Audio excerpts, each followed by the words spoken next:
जी friends, रोही की सुबह बादल और रात को बारिश भी अच्छी खासी हुई और एक लोक फनकार हैं, उनसे आपको मिलवाते हैं जिन्होंने अपने फ़न का भरपूर मुजाहरा किया और लोगों को धमाल डालने पर मजबूर भी कर दिया।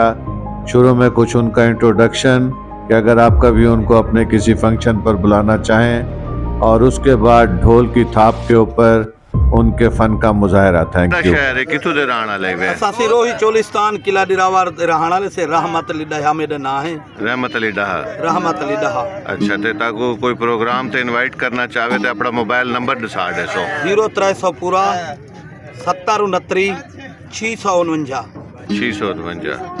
रहमत अली डहा। रहमत अली। मेहरबानी।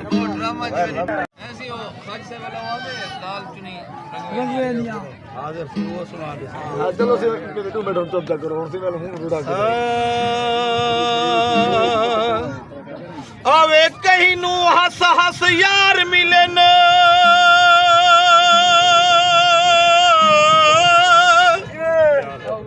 वो कई सिक जन हिजर जबुतियानो कई चुमजन वाल ताज तेरे नू कई तेरे ताज जा जुतियां